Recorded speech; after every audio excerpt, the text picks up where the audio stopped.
Merci à toi, Yahweh, que tu nous donnes cette nourriture de l'esprit, qui est ta parole.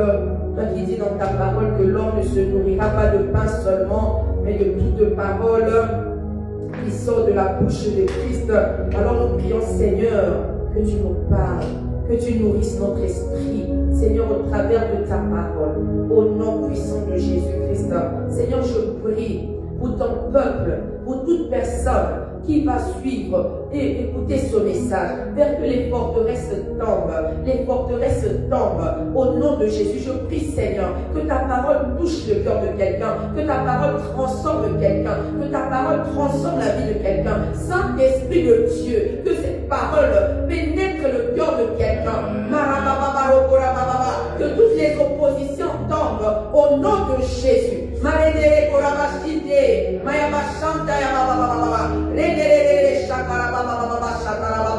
Saint-Esprit, permets-moi, mets dans ma bouche et permets-moi de libérer ce que le Père a prévu pour nous ce matin, pour son peuple ce matin. Toi qui sens dans les profondeurs du Père, tu sais ce qu'il veut dire à son peuple. Alors manifeste-toi, alors parle, Saint-Esprit. Marabachante, au nom puissant de Jésus. Alléluia. Gloire et louange à toi, Seigneur Jésus. Amen, amen. Mon thème ce matin, c'est le cœur de l'homme. Amen. Je ne savais pas trop comment le formuler, mais je vais parler par rapport au cœur de l'homme. Alléluia, les cœurs que les enfants de Dieu doivent avoir. Comment devons nous comporter et comment nous nous comportons malgré que nous soyons déjà enfants de Dieu, malgré que nous ayons accepté le Seigneur. Alléluia. Donc c'est vraiment, je vais dire, le cœur de l'homme en thème. Paul va nous dire, ayez en vous les sentiments qui étaient en Jésus-Christ. Alléluia. J'aimerais qu'on aille dans la Bible, dans Luc 9, 50, à partir du verset 51.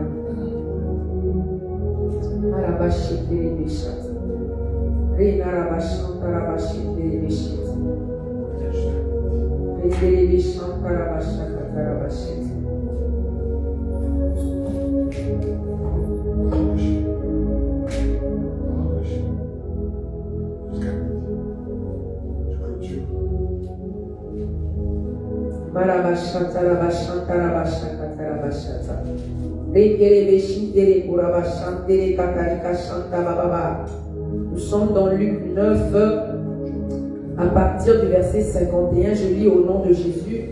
Lorsque le temps où il devait être enlevé du monde approcha, Jésus prit la résolution de se rendre à Jérusalem. Il envoya devant lui des messagers qui se mirent en route et entrèrent dans un bourg des Samaritains pour lui préparer un logement. On dit quand le temps où il devait être enlevé de ce monde était venu. Au verset 53, mais on ne le reçut pas parce qu'il se dirigeait sur Jérusalem. Alléluia. On sait qu'entre les Samaritains et les Juifs, le courant ne passait pas. Amen. Alors, ils ont refusé de recevoir Jésus. Et les disciples de Jésus, Jacques et Jean, voyant cela, dirent, Seigneur, veux-tu que nous commandions que le feu descende du ciel et les consume? Alléluia. Jésus va répondre, Marabashekete. Jésus se tourna vers eux et les réprimanda, disant, vous ne savez de quel esprit vous êtes animés, car le Fils de l'homme est venu non pour perdre les âmes des hommes, mais pour les sauver. Et ils allèrent dans un autre bourg. Un bourg ici, là, c'est comme un petit village, comme une agglomération. Amen. Donc l'heure de la fin pour Jésus sur la terre arrivait. Et donc, il va se diriger vers Jérusalem, il va arriver en Samarie, dans un petit village de la Samarie, et ils vont refuser de le recevoir. Et quelle va être la réaction de ses disciples? La réaction de ses disciples va être la colère. Amen. La réaction de ses disciples va être précis. Donc ce que eux ils vont demander, c'est que le feu, ils vont demander à Jésus, est-ce que on ne peut pas commander que le feu descende et les brûle parce qu'ils refusent de te recevoir? Jésus va dire non, je ne viens pas pour perdre les âmes. Alléluia.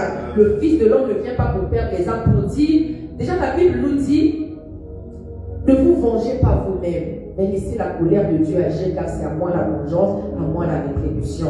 Mais souvent, nous, en tant qu'hommes, en tant qu'êtres humains, parfois même en tant qu'enfants de Dieu, en tant que chrétiens, nous réagissons souvent tel que les disciples de Jésus ont réagi. Quand il se passe quelque chose qui nous frustre, quand il se passe quelque chose qui ne nous plaît pas, qu'est-ce qui se passe? Nous voulons riposter de façon à faire mal aussi parce que nous avons eu mal. Amen. Mais Paul nous dit, ayez en vous les sentiments qui étaient en Christ. Jésus lui-même ici va répondre en disant non, je ne suis pas venu pour perdre les âmes, mais pour gagner les âmes. Alléluia. Nous, en tant qu'enfants de Dieu, nous devons gagner les âmes par notre comportement, pas seulement par l'évangélisation. Notre vie, notre comportement, notre transformation, notre humilité, notre tempérance, notre patience. Alléluia. Le fruit de l'esprit en nous doit être une évangélisation pour ceux qui ne connaissent pas Christ. Alléluia. Si vraiment Jésus n'avait pas été Jésus, qu'il n'avait pas été saint et qu'il avait commandé que le feu descende et brûle ses hommes, qu'est-ce que les païens devaient dire? Qu'est-ce que le monde pouvait penser? Quel est ce Dieu? Alléluia. Mais il va dire non, ça ne se passe pas comme ça. Si Jésus avait nos cœurs, les cœurs des chrétiens, les cœurs des enfants de Dieu, ces cœurs que nous avons durs et remplis d'envie de vengeance, qu'est-ce qu'il aurait fait à toutes les personnes qui les calomniaient? Amen. Il était calomnié, il était pourchassé, il était insulté, il était faussement accusé, mais il n'a jamais répondu, il n'a jamais brûlé quelqu'un, il n'a jamais tué quelqu'un. Alléluia. Le but de Jésus, c'était de gagner les âmes. Il dit, je ne suis pas venu perdre les âmes, c'était de sauver les âmes, c'était d'apporter la vie dans la vie des gens, mais pas d'apporter la mort. Parce que quand on fait du mal à quelqu'un, on apporte la mort dans la vie de cette personne. En brisant un cœur, en détruisant un cœur, on apporte la mort dans la vie de quelqu'un. Alléluia. C'est pour ça que Jésus va nous dire, soyez toujours joyeux. Parce qu'en étant dans la joie, nous avons la vie. Alléluia. Mais quand nous sommes mal, quand nous sommes blessés, quand nous sommes détruits, nos cœurs sont meurtris, nous avons la mort en nous. Jésus va refuser cette proposition. Alors j'aimerais dire à quelqu'un, c'est pas parce que quelqu'un te fait du mal, quelqu'un te trahit, quelqu'un te détruit, quelqu'un monte des coups contre toi, quelqu'un fait des complots contre toi, que toi tu dois faire de même. Alléluia. Nous devons nous comporter comme Jésus. Nous devons marcher comme Jésus. La Bible dit que c'est ceux qui ont le cœur miséricordieux qui verront Dieu. Alléluia. C'est ceux qui obtiendront miséricorde. C'est ceux qui ont le cœur pur qui verront Dieu. Les débonnaires hériteront de la terre. Alors si nous voulons bénéficier des bénédictions de l'Éternel, d'être vraiment appelés enfants de Dieu, nous devons être des imitateurs de Christ. Alléluia. Paul va dire à ses disciples, à ses enfants, soyez mes imitateurs comme je le suis de Christ. Paul vivait, il respirait Jésus, il mangeait Jésus, il marchait Jésus. Alors quand nous venons à Christ, quand nous donnons notre vie à Christ, quand nous l'acceptons comme Seigneur et Sauveur, nous devons être les imitateurs de Christ. Alléluia. Notre cœur doit correspondre au cœur de Christ.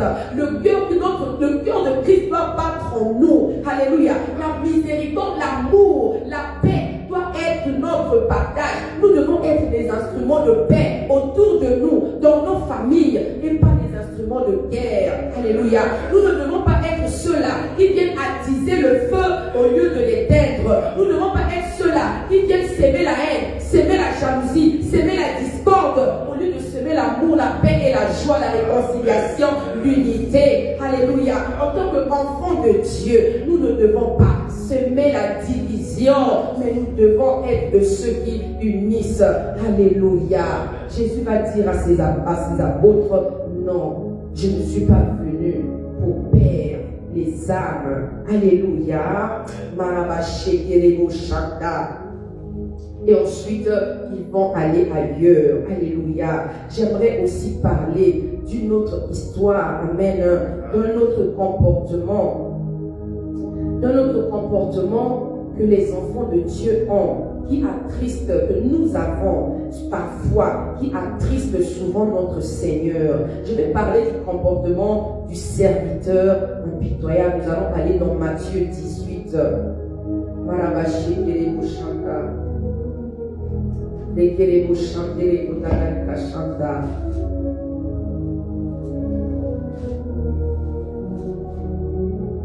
Nous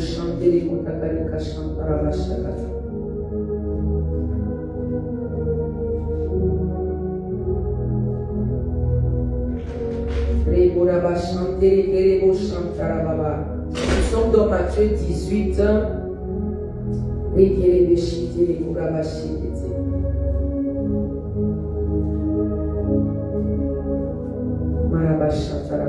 À partir du verset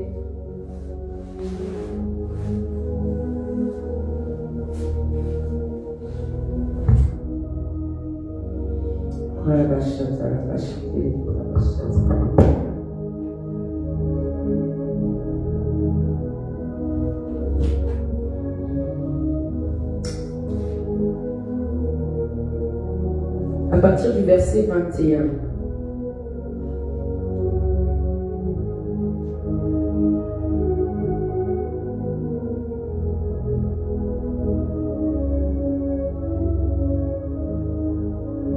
Donc à partir du verset 23, je lis au nom de Jésus. C'est pourquoi, Matthieu 18, verset 23, à partir du verset 23, c'est pourquoi le royaume des cieux est semblable à un roi qui voulut faire rendre compte à ses serviteurs. Quand il se mit à compter, on lui en amena un qui devait 10 000 talents. Comme il n'avait pas de quoi payer, son maître ordonna qu'il fût vendu, lui, sa femme, ses enfants et tout ce qu'il avait, et que la dette fût acquittée. Le serviteur se jetant à terre, se prosterna devant lui et dit: Seigneur, aie patience envers moi, et je te paierai tout. Ému de compassion, le maître de ce serviteur le laissa aller et lui remit la dette. Après qu'il fut sorti, ce serviteur rencontra un de ses compagnons qui lui devait 100 deniers. Il le saisit et l'étranglait en disant: paie ce que tu me dois. Son compagnon, se jetant à terre, le suppliait, disant: aie patience envers moi et je te paierai. Mais l'autre ne voulut pas, et il alla le jeter en prison jusqu'à ce qu'il eût payé ce qu'il devait. Ses compagnons, ayant vu ce qui était arrivé, furent profondément attristés, et ils allaient raconter à leur maître tout ce qui s'était passé. Alléluia. C'est ce que nous avons souvent comme comportement. Tous les jours, nous demandons pardon à Dieu. Tous les jours, nous péchons. Alléluia. La Bible nous dit, quand nous sommes dans 1 Jean 1, que personne ne peut dire qu'il est sans péché. Personne ne peut dire qu'il n'a pas péché. Alléluia. Nous tous, nous sommes pécheurs. Nous tous, nous commettons des actes, des mauvais actes devant Dieu. Alléluia.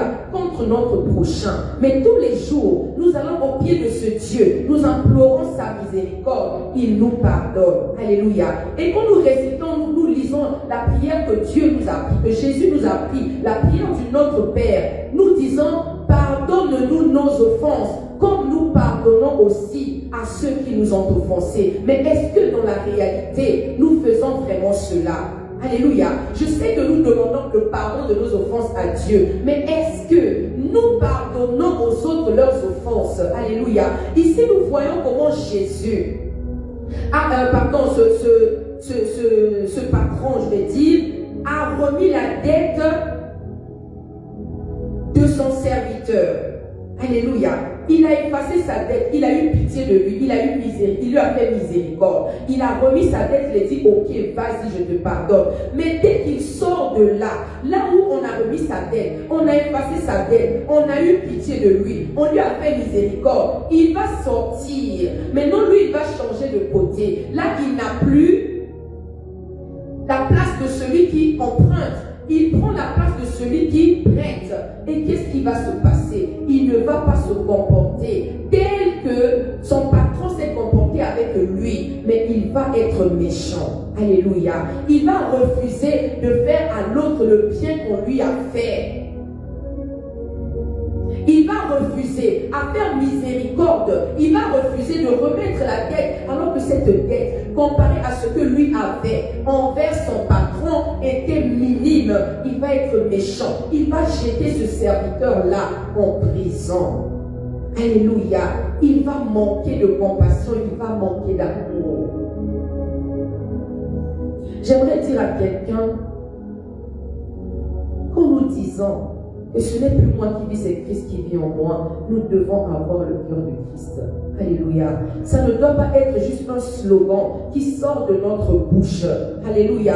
Nous ne sommes pas les nouvelles créatures parce que nous venons tous les jours, tous les dimanches, ou comme nous aussi à Chéquinan, les samedis et dimanches au culte, parce que nous venons 2 fois par semaine en présentiel au culte. Nous ne sommes pas chrétiens, enfants de Dieu. Nous ne pouvons pas dire que Christ vit en nous, que ce n'est plus nous qui vivons, que nous sommes des nouvelles créatures, parce que nous nous agenouillons pour prier. Alléluia.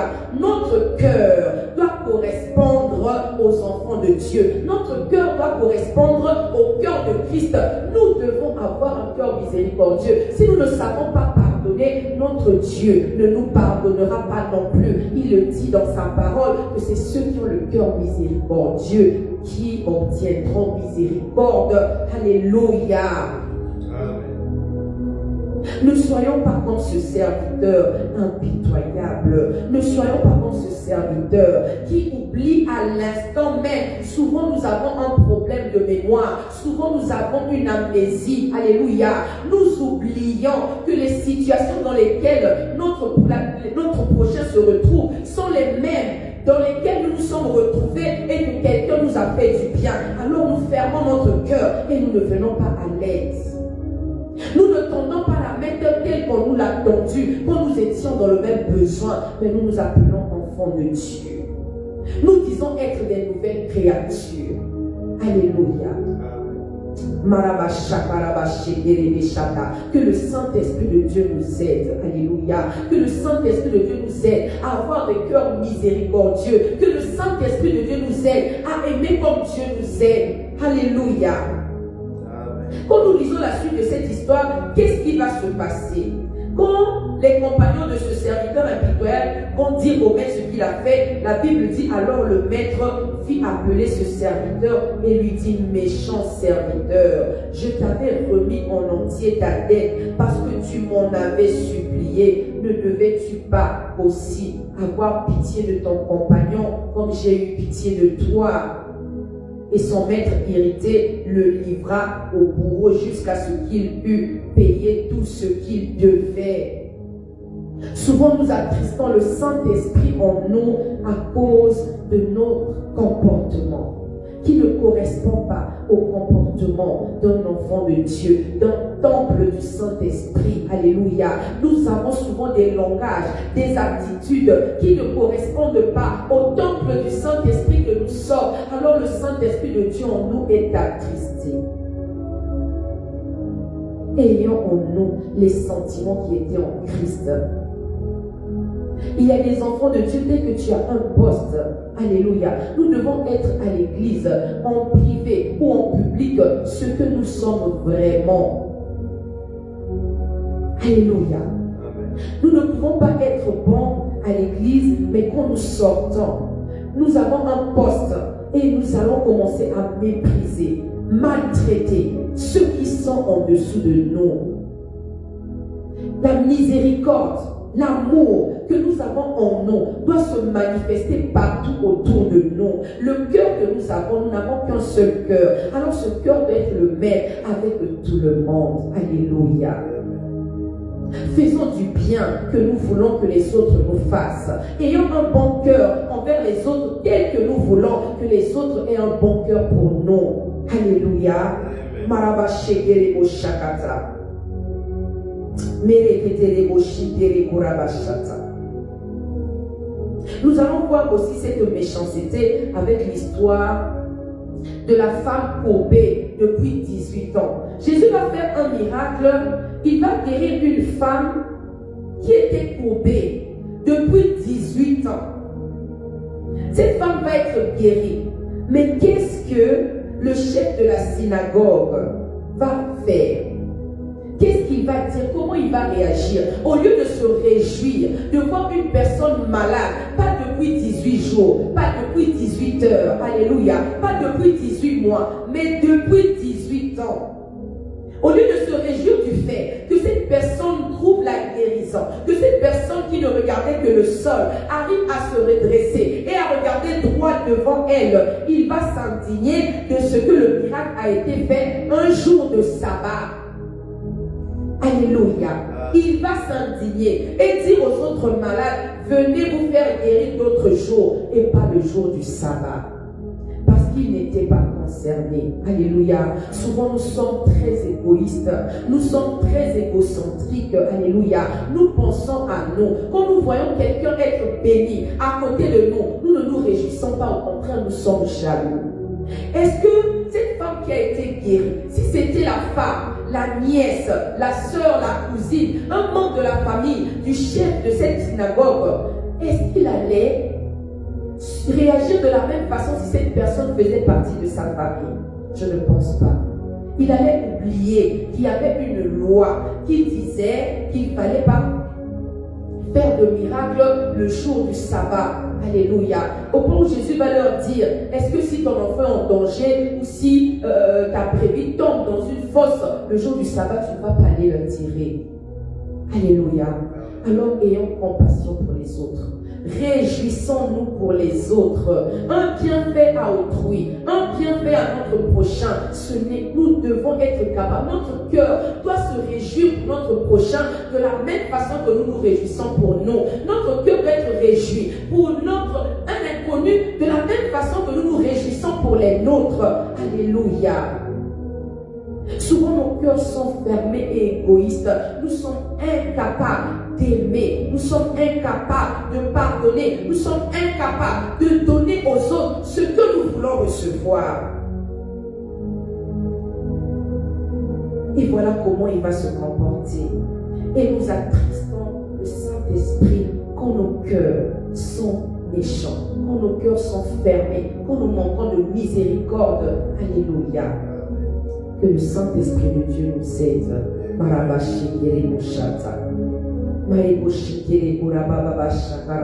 Ce que j'aime, par contre, c'est le comportement que Moïse a eu après que les enfants d'Israël aient fait un veau d'or. Amen. Quand Moïse va aller sur la montagne, quand Moïse va aller passer plusieurs jours sur la montagne et que les enfants d'Israël étaient dans le désert, ils vont demander à Aaron de leur faire un Dieu.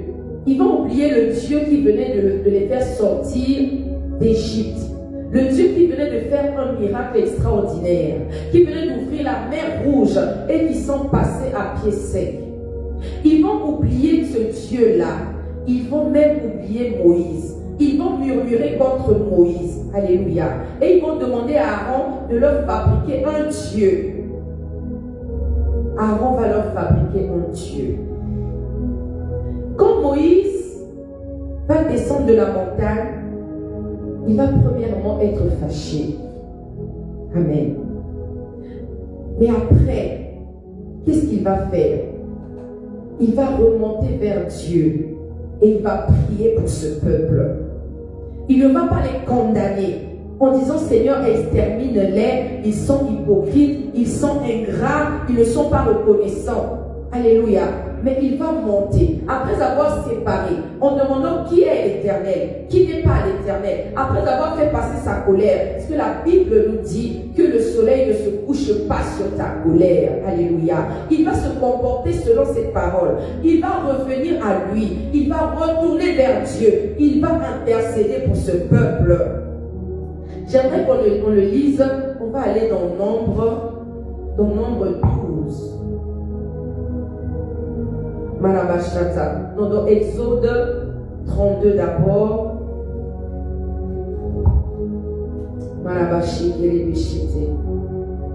Exode 32, de 31 à 32, la Bible nous dit, Moïse retourna vers l'Éternel et dit, ah, ce peuple a commis un grand péché. Ils se sont fait un Dieu d'or. Et il va demander pardon pour eux. Il va dire, pardonne maintenant leur péché. Sinon, efface-moi de ton livre que tu as écrit. Moïse avait trouvé grâce aux yeux de Dieu. Moïse avait une place privilégiée. Moïse pouvait se foutre que tout le peuple meure. Il sait que lui, il était sauvé. Alléluia. Mais son cœur, le cœur de Dieu qui battait en lui, le cœur d'amour qu'il avait, le cœur que nous sommes censés avoir en tant qu'enfants de Dieu, en tant que chrétiens, ce cœur-là va parler au point de sacrifier lui-même sa vie. Il va dire, Seigneur, pardonne-leur. Si tu refuses de les pardonner, efface mon nom aussi du livre que tu as écrit. Alléluia. Quel amour. C'est comme ça que nous devons nous comporter. Quand notre frère est tombé, au lieu de l'offenser encore plus, mais nous devons prier pour lui. Quand notre soeur s'est perdue, quand un serviteur de Dieu, quand un homme de Dieu, une femme de Dieu est tombé, quand quelqu'un autour de nous a commis quelque chose que nous pensons irréparable, ou que ce monde juge irréparable, une abomination, nous ne devons pas crucifier cette personne. Nous ne devons pas enterrer cette personne. Nous ne devons pas condamner cette personne. Alléluia. Mais nous devons avoir le cœur de Moïse. Nous devons nous comporter comme Moïse l'a fait ici.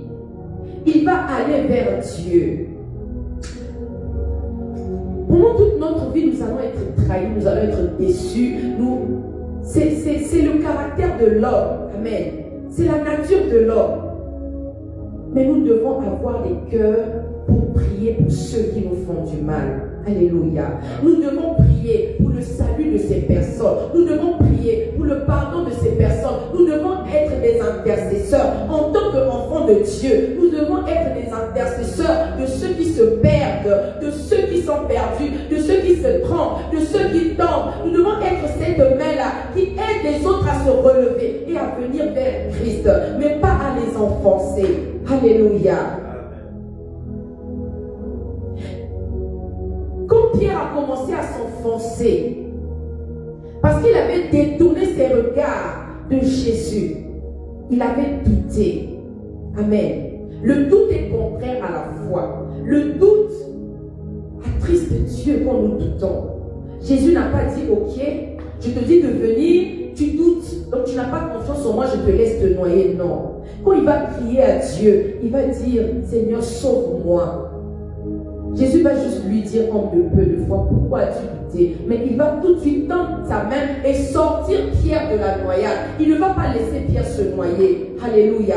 Quand Pierre va régner Jésus 3 fois, après qu'il ait été capturé, Jésus ne va pas l'abandonner. Alléluia. Il va lui faire miséricorde. Alors si nous nous disons enfants de Dieu, si nous disons être des nouvelles créatures, nous disons avoir reçu Jésus, nous devons avoir ces cœurs miséricordieux, nous devons avoir ces cœurs d'amour, nous devons être des intercesseurs pour ceux qui se sont perdus, nous devons être capables d'aider ceux qui sont tombés de se relever, nous devons être capables de pardonner à ceux qui nous ont brisé le cœur, ceux qui nous ont trahis, ceux qui nous ont menti. Alléluia. Soyons des Moïse pour notre prochain. Ayons le cœur de Moïse pour notre entourage, comme il a fait ici. Au point de dire, Seigneur, pardonne maintenant leurs péchés, sinon efface-moi de ton livre que tu as écrit. souvent nous ne pensons qu'à nous. Quelqu'un nous blesse, on l'enterre, on l'efface, on l'oublie. On le tue alors qu'il respire encore, mais nous on l'a déjà tué et enterré. Ce n'est pas le cœur que nous devons avoir. Alléluia. Je dis souvent pardonner à quelqu'un. Je vais me donner l'exemple du poison. Tu pardonnes à quelqu'un qui a essayé de t'empoisonner ou qui a même posé l'acte.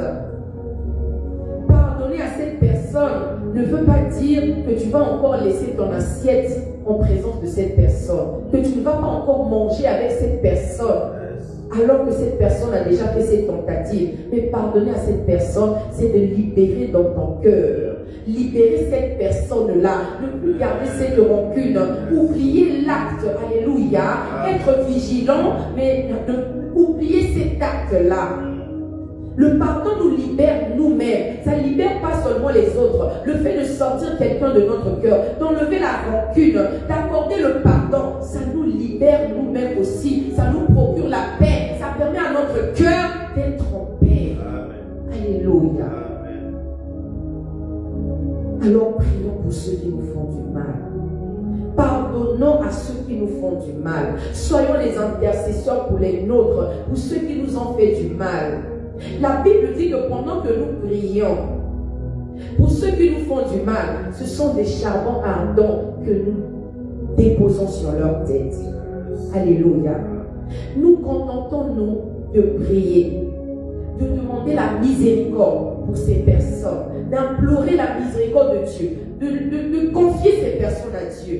Alléluia. Mais c'est à Dieu de faire le reste. Malgré que Moïse avait prié ici, en demandant pardon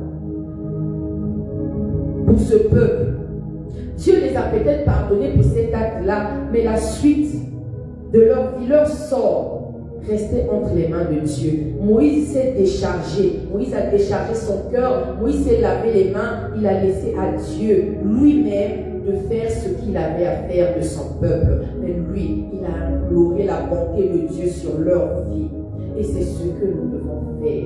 Nous devons nous contenter de la partie visible que nous avons accès, demander pardon, prier pour, intercéder pour, avoir notre cœur pur. Notre cœur pur, si nous voulons voir Dieu, notre cœur doit être pur. Si nous voulons obtenir miséricorde, nous devons avoir nos cœurs miséricordieux. Nous devons pardonner pour être pardonnés. Alléluia. Et le pardon nous ouvre la porte de la paix. Alléluia. Nous allons voir aussi, je vais toujours prendre l'exemple de Moïse. Quand son frère et sa sœur vont murmurer contre lui, sa sœur va dire, est-ce que Dieu ne parle que par Moïse? Est-ce que Dieu ne nous parle pas à nous aussi? Parce qu'il avait jugé. Ils ont jugé Moïse parce qu'elle avait épousé une femme étrangère. Alléluia. Moïse n'avait pas vu. Moïse n'était pas présent quand ils ont murmuré contre lui. Mais le Dieu de gloire, le Dieu de Moïse, l'ami de Moïse, avait entendu. Et cela n'avait pas plu à Dieu. Dieu va frapper la sœur de Moïse de la lèpre. Il va frapper Marie de la lèpre. Alléluia. Mais qu'est-ce qui va se passer? Moïse va encore intercéder pour sa sœur. Moïse va dire à Dieu, la Bible dit, Moïse cria à l'Éternel en disant, ô Dieu, je te prie, guéris-la. Ô Dieu, je te prie, guéris-la. Alors que la source, l'origine de cette lèpre, c'était du fait qu'elle avait mal parlé pour Moïse. Elle avait eu un mauvais cœur pour Moïse. Alléluia. C'est pour ça que Dieu l'avait frappé. Mais Moïse n'a pas dit non, bien fait pour toi, tu l'as mérité. Non. Il a eu un cœur compatissant. Il est allé prier, Seigneur, ô Éternel, ô Dieu, je te prie, guéris-la. Alors apprenons à pardonner. Apprenons à aimer. Apprenons à intercéder. Apprenons à remettre entre les mains de Dieu tous ceux qui nous ont fait du mal. Ayons un cœur miséricordieux. Soyons des débonnaires. Alléluia. Si nous disons aimer Dieu, nous devons aimer notre prochain. Ce sont les deux plus grands commandements que Dieu nous a donnés. Il va nous demander d'abord de l'aimer de tout notre cœur, de toutes nos forces. Ensuite, il va nous donner un deuxième commandement qui est semblable à celui-là, qui est d'aimer notre prochain comme nous-mêmes. On ne peut pas dire aimer quelqu'un et ne pas pardonner. L'amour pardonne, l'amour supporte tout. Amen. Alors nous devons apprendre à pardonner, à aimer d'abord notre prochain pour pouvoir le pardonner. Parce que si on n'aime pas, on ne peut pas pardonner. La Bible nous dit de veiller sur notre cœur plus que toute autre chose, car c'est de là que proviennent les sources de la vie. Veillons sur notre cœur plus que toute autre chose, car tout ce que nous faisons, c'est de l'abondance du cœur que la bouche parle. La Bible dit que c'est de là que viennent les meurtres. C'est de là, avant d'être impudique, avant d'être adultère, avant d'être criminel, avant de commettre un acte abominable, on l'a d'abord pensé dans notre cœur. C'est de notre cœur que viennent toutes ces mauvaises choses. Alléluia. Alors nous devons veiller sur notre cœur. Nous devons prier pour notre cœur. Nous devons demander à Dieu de faire que nos cœurs soient des sources de bonté, que de nos cœurs ne sortent que des bonnes choses, l'amour, alléluia, que nos cœurs soient remplis d'amour et pas de haine, que nos cœurs ne soient pas des sources, des actes abominables, des actes de méchanceté, mais que nos cœurs soient des sources d'amour, des temples d'amour, alléluia. La Bible nous dit ce n'est ni par notre propre force, ni par notre force, ni par notre puissance, mais c'est par l'Esprit de Dieu. Amen. C'est par l'Esprit de Dieu que nous pouvons vaincre un comportement que nous n'arrivons pas à vaincre. C'est par l'Esprit de Dieu que nous pouvons obtenir un comportement que nous désirons avoir. C'est par l'Esprit de Dieu que nous pouvons délaisser certaines choses que nous n'arrivons pas à délaisser. C'est avec l'aide de l'Esprit de Dieu. Comme nous dit la Bible dans Romains 8, 26, alléluia, l'Esprit lui-même nous aide dans notre faiblesse. Alors j'aimerais qu'on puisse prier. J'aimerais que quelqu'un puisse prier pour son cœur. Ne dis pas que je suis bon, je suis bonne, j'ai un bon cœur, je fais du bien, j'aide ceux qui sont dans le besoin, moi je pardonne. Alléluia. J'aimerais que tu puisses prier avec moi, que tu puisses demander au Seigneur de sanctifier ton cœur, de purifier ton cœur. Alléluia. Que ton cœur soit pur, de sorte à ce que aucune pensée de jalousie ne puisse habiter ton cœur, aucune pensée de convoitise ne puisse habiter ton cœur, aucune pensée de jugement, aucune pensée qui ne glorifie pas Dieu ne puisse habiter ton cœur. Que ton cœur soit pur. Alléluia.